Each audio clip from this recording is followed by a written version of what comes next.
बहुत बहुत नमस्कार आप सभी को। स्वागत है आप सभी का सुबह 7 बजे के इस मॉर्निंग शो में। मेरा नाम है विपुल त्रिपाठी और मैं आप सभी के समक्ष रोजाना सुबह 7 बजे प्रस्तुत होता हूँ इस शो के साथ। इसमें हम लोग चर्चा करते हैं इंडियन पॉलिटी एंड कॉन्स्टिट्यूशन पर। इस चर्चा का उद्देश्य है यूपीपीसीएस प्रीलिम्स के लिए आपको ढेर सारे फैक्ट और कॉन्सेप्ट क्लियर कराना, आपके भीतर इंडियन पॉलिटी की अंडरस्टैंडिंग को और भी बेहतर बनाना।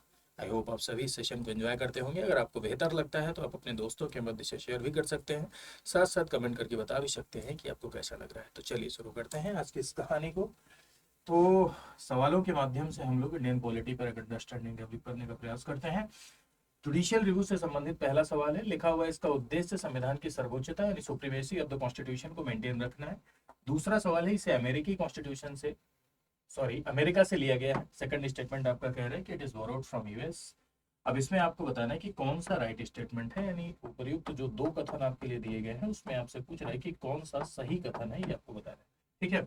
बात जुडिशियल रिव्यू की हो रही। जुडिशियल रिव्यू का क्या मतलब होता है? To check the constitutional validity of any law और any order is called judicial review. That means किसी भी कानून या किसी भी आदेश की संवैधानिक वैधता का परीक्षण।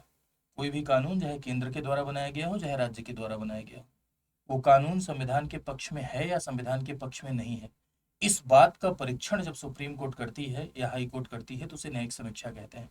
रोचक बात यह भी है कि यह पावर सिर्फ सुप्रीम कोर्ट को ही नहीं, यह पावर हाई कोर्ट को भी है। हाई कोर्ट को भी ये शक्ति है कि चाहे वो केंद्र द्वारा बनाया गया कानून हो चाहे राज्य द्वारा बनाया गया कानून हो। कंफ्यूज नहीं होना है कि हाई कोर्ट को शक्ति सिर्फ राज्य के कानून के मामले में, ना ना भैया। चाहे केंद्र के द्वारा बनाया गया कानून हो चाहे राज्य के द्वारा बनाया गया कानून हो, अगर कोई कानून या आदेश संविधान का उल्लंघन करता है, संविधान के खिलाफ है, तो इस बात की वैधता को चेक करने का जो अधिकार है इसी को न्यायिक समीक्षा कहते हैं और यह अधिकार सुप्रीम कोर्ट हाई कोर्ट दोनों को मिला है। लेकिन मेरे भाई, किसी पर्टिकुलर एक आर्टिकल में इसकी चर्चा नहीं की गई है। सुप्रीम कोर्ट को यह शक्ति अलग अलग अनुच्छेद से मिलती है, हाई कोर्ट को भी यह शक्ति अलग अलग अनुच्छेद से मिलती है। Judicial review term is not mentioned anywhere in the constitution.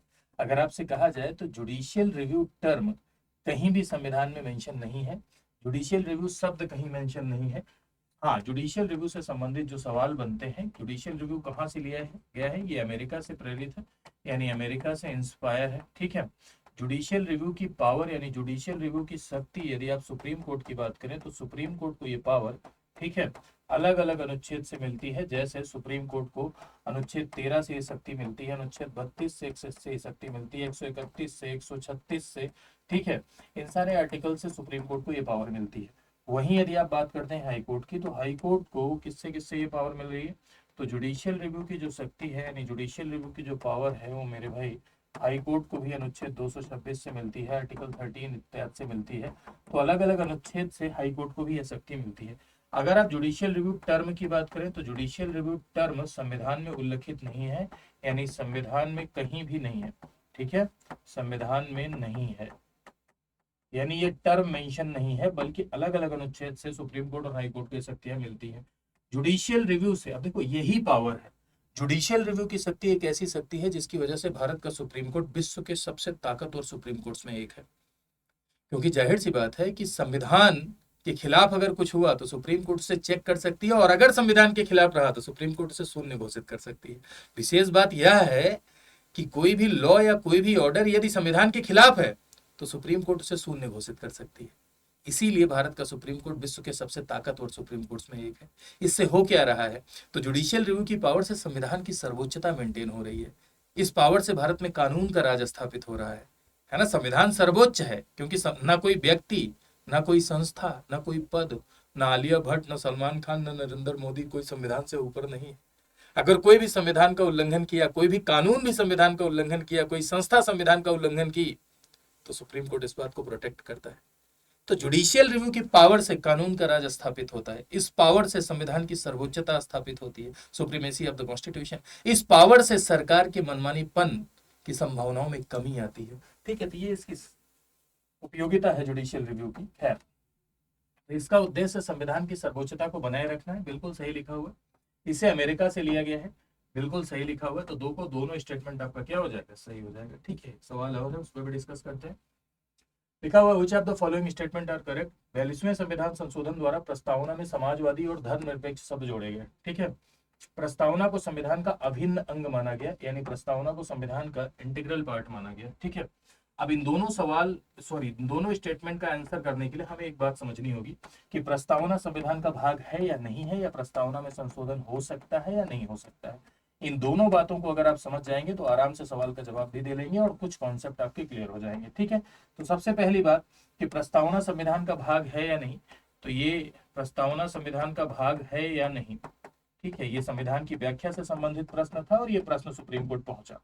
अब प्रश्न सुप्रीम कोर्ट पहुंचा तो शुरुआत में वेरुवरी केस में सुप्रीम कोर्ट ने 1960 में 1960 में वेरुवरी केस में सुप्रीम कोर्ट ने ये कहा कि प्रस्तावना संविधान का भाग नहीं है। अब भाग नहीं है तो उसमें संशोधन नहीं हो सकता। लेकिन केशवानंद भारती केस में 1973 में केशवानंद भारती केस में यह स्पष्ट हो गया कि preamble is a part of constitution, यानी प्रस्तावना संविधान का भाग है। अब भाग है तो उसमें संशोधन भी हो सकता है।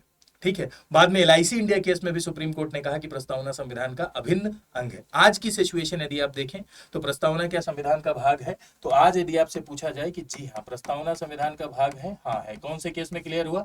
केशवानंद भारती केस में क्लियर हुआ। कौन से केस में बोला था कि प्रस्तावना संविधान का भाग नहीं है? तो वो बोला था वेरुवरी केस में। अच्छा, प्रस्तावना संविधान का भाग है तो क्या प्रस्तावना में संशोधन हो सकता है? जी हाँ, प्रस्तावना में संशोधन पॉसिबल है, यानी प्रस्तावना preamble is a part of constitution and preamble में अमेंड भी हो सकता है। कैसे? अंडर आर्टिकल 368 अनुच्छेद 368 के प्रावधानों के तहत प्रस्तावना में संशोधन भी हो सकता है। ये क्लियर हो गया। कौन से केस में?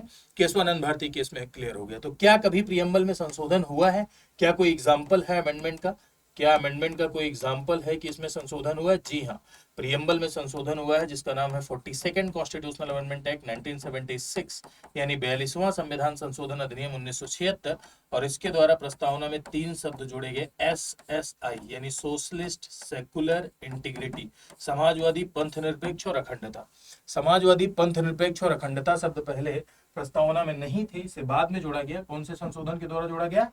42वें संविधान संशोधन के द्वारा जोड़ा गया। तो अब आप देखें कि 42वें संविधान संशोधन द्वारा प्रस्तावना में समाजवादी और धर्मनिरपेक्ष शब्द जोड़े गए, सही लिखा हुआ है। दूसरा, प्रस्तावना को संविधान का अभिन्न अंग माना गया है, ये भी क्या लिखा हुआ है? सही लिखा हुआ है, अभिन्न अंग माना गया है। केशवानंद भारती केस में भी क्लियर हुआ, एलआईसी इंडिया केस में भी ये बात क्लियर हुई। तो ये दो का दोनों आपका क्या हो जाएगा? सही हो जाएगा। ठीक है, चलिए एक सवाल पर आज चर्चा और कर लेते हैं। निम्नलिखित कथनों पर विचार कीजिए। Consider the following statement. Bharat के राष्ट्रपति का चुनाव निर्वाचक मंडल के द्वारा किया जाता है। पहला स्टेटमेंट आपका कह रहा है। सेकंड स्टेटमेंट है, इसमें संसद के दोनों सदनों और राज्य विधानसभाओं के निर्वाचित सदस्य भाग लेते हैं। विधान परिषद के सदस्य भी इसमें शामिल होते हैं। पूरा का पूरा स्टेटमेंट राष्ट्रपति के चुनाव से संबंधित है। ठीक है, तो सबसे पहले आपको समझना होगा कि भारत देश में प्रेसिडेंट का इलेक्शन कैसे होता है। तो मेरे भाई, राष्ट्रपति के चुनाव भारत देश में प्रोपोर्शनल रिप्रेजेंटेशन से होता है, समानुपातिक प्रतिनिधित्व। प्रेसिडेंट का इलेक्शन भारत देश में समानुपातिक प्रतिनिधित्व की एकल हस्तांतरणीय मत पद्धति द्वारा होता है, यानी single transferable vote system by the means of proportional representation. Single transferable vote system by the means of proportional representation से चुनाव होता है। राष्ट्रपति का चुनाव इनडायरेक्ट होता है, अप्रत्यक्ष होता है। ठीक है, इनडायरेक्ट इलेक्शन होता है, अप्रत्यक्ष चुनाव होता है। ठीक है, गुप्त मतदान यानी सीक्रेट बैलेट से चुनाव होता है। तरीका क्या है? तो चुनाव प्रोपोर्शनल रिप्रेजेंटेशन से होता है, और प्रोपोर्शनल रिप्रेजेंटेशन से का कौन सा सिस्टम? प्रोपोर्शनल रिप्रेजेंटेशन का एसटीवीएस सिस्टम से चुनाव होता है, यानी सिंगल ट्रांसफरेबल वोट सिस्टम। ठीक है, राष्ट्रपति के चुनाव में कौन भाग लेता है? तो राष्ट्रपति के चुनाव के इलेक्टोरल कॉलेज की यदि आप बात करें, इलेक्टोरल कॉलेज का मतलब होता है निर्वाचक मंडल। निर्वाचक मंडल मीन्स एक ऐसा मंडल जो राष्ट्रपति के चुनाव में पार्टिसिपेट करता है। तो इसको डील करता है आर्टिकल 54। और कौन भाग लेता है राष्ट्रपति के चुनाव में? लोकसभा के निर्वाचित सदस्य। खैर अब लोकसभा में मनोनीत सदस्य का कॉन्सेप्ट समाप्त हो गया है, तो अब लोकसभा में जितने सदस्य होते हैं सब निर्वाचित ही होते हैं, क्योंकि अब आंग्ल भारतीयों का मनोनयन नहीं होता है। ठीक है, राज्यसभा के निर्वाचित सदस्य यानी elected member of Lok Sabha, elected member of Rajya Sabha. ठीक है, राज्यों की विधानसभा 28 राज्य हैं, तो विधानसभा के निर्वाचित सदस्य। साथ साथ 70वें संविधान संशोधन के द्वारा यह भी स्पष्ट हो गया कि दिल्ली और पुडुचेरी विधानसभा के जो निर्वाचित सदस्य हैं, दिल्ली और पुडुचेरी विधानसभा के जो निर्वाचित सदस्य हैं, वो भी राष्ट्रपति के चुनाव में भाग लेंगे। तो राष्ट्रपति के चुनाव में कौन भाग ले रहा है? एमपी। एमपी मतलब लोकसभा के सदस्य, राज्यसभा के लेकिन इलेक्टेड मेंबर ऑफ पार्लियामेंट। कहाँ के? लोकसभा और राज्यसभा के सदस्य।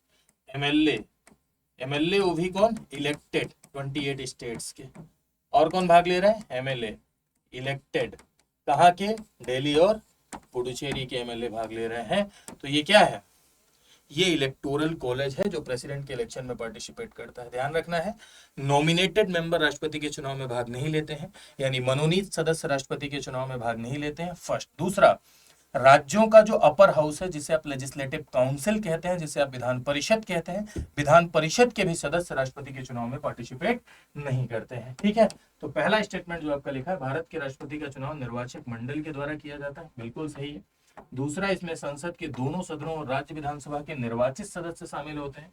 ठीक है, बिल्कुल सही है, कोई दिक्कत नहीं है। अब इसमें दिल्ली पुडुचेरी नहीं लिखा है तो इसमें जज्बाती होने की जरूरत नहीं है। ठीक है, अगर केवल लिखा होता तब जज्बाती होते। अभी अगर कह रहा है कि संसद के सदस्य भाग लेते हैं, हाँ ठीक है, राज्य विधानसभा के सदस्य भाग लेते हैं, हाँ ठीक है, विधान परिषद के सदस्य इसमें शामिल होते हैं।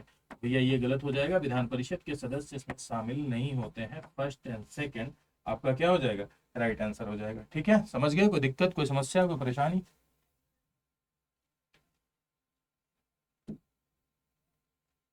चलिए, कुछ लोग कह रहे थे कि सर एक दो सवालों में बात नहीं बन पाती है, थोड़े सवालों की संख्या बढ़ा दीजिए। ठीक, इसलिए मैंने जो है सवालों की संख्या थोड़ी सी बढ़ा दी। ठीक, तो अब तो 3 सवाल किया है आज। खैर, इस तरह से ही अगर प्रश्नों की व्याख्या सहित चर्चा अगर आप देखना चाहते हैं मेरे साथ जुड़ के लगातार लाइव, ठीक है, तो जुड़िए रोजाना मंडे टू सैटरडे शाम 7 बजे प्रश्नों की चर्चा में, प्रश्नों पर व्याख्या सहित चर्चा। जैसे अभी आपने ये चर्चा देखी, सेम वैसे ही चर्चा होती है, लाइव होती है 7 बजे से लेकर 8 बजे तक। तो इस चर्चा में अगर आप जुड़ेंगे तो पॉलिटी की बेटर अंडरस्टैंडिंग क्रिएट होगी, साथ साथ प्रीलिम्स की आपकी प्रैक्टिस हो जाएगी, पीसीएस प्री की। और ये पीसीएस प्री के लिए ये सारी चीजें चल रही हैं इस समय। पीसीएस प्री के लिए एक तो 7 बजे ये सीरीज चलती है 7 PM पर, साथ ही साथ पीसीएस प्री के लिए 10 मिनट शो चल रहा है, साथ ही साथ आपका प्रत्येक फ्राइडे यूट्यूब पर पॉलिटी का मैराथन भी चल रहा है। ठीक है, चलिए, और एक बात और समझिएगा, 28 सितंबर को 3 सेंटर पर, लखनऊ, प्रयागराज और दिल्ली, 3 सेंटर पर एक परीक्षा आयोजित की जा रही है जो कि पीसीएस की परीक्षा के जैसे ही परीक्षा है। परीक्षा से पहले एक अहम परीक्षा, यानी परीक्षा से पहले उस परीक्षा के माहौल को देने के लिए, जो वास्तविक परीक्षा आपकी पीसीएस की होती है उसी माहौल को पहले ही बना देने के लिए ये परीक्षा ऑर्गेनाइज की जा रही है। कोई भी शुल्क नहीं है, फ्री ऑफ कॉस्ट है। ये क्यूआर कोड है, इसको आप अपने फोन से स्कैन कीजिए, फॉर्म भरिए, फ्री में रजिस्ट्रेशन करिए, एडमिट कार्ड आएगा, 28 सितंबर को परीक्षा दीजिए, अपनी रैंक जांचिए, जो भी चुनौतियां आ रही हैं उन चुनौतियों का समाधान ढूंढिए और वास्तविक परीक्षा में जाइए और वहां चयनित होइए। मेरी शुभकामनाएं कि आप सब चयनित हों और देश के विकास का माध्यम बने। मेरे साथ आप जुड़ सकते हैं इंस्टाग्राम पर फॉलो करके, इसे आप फोन से स्कैन करेंगे इस क्यूआर कोड पर तो लिंक आएगा, वहां से मेरा पेज ओपन हो जाएगा, आप फॉलो कर सकते हैं। क्लास पीडीएफ के लिए, इंपॉर्टेंट पीडीएफ के लिए, प्रीलिम्स पॉइंटर के लिए और क्लास के लिंक के लिए आप इस टेलीग्राम चैनल पर जुड़िए। इससे अगर आप जुड़ेंगे तो आप को समय समय पर क्लासेस की सूचना मिलती रहेगी। Thank you so much to all of you. I hope आपको ये सेशन पसंद आया होगा, पसंद आया तो जरूर बताइएगा। खूब खुश रहिए, खूब स्वस्थ रहिए, खूब आगे बढ़िए, देश के विकास का माध्यम बनिए। नमस्कार।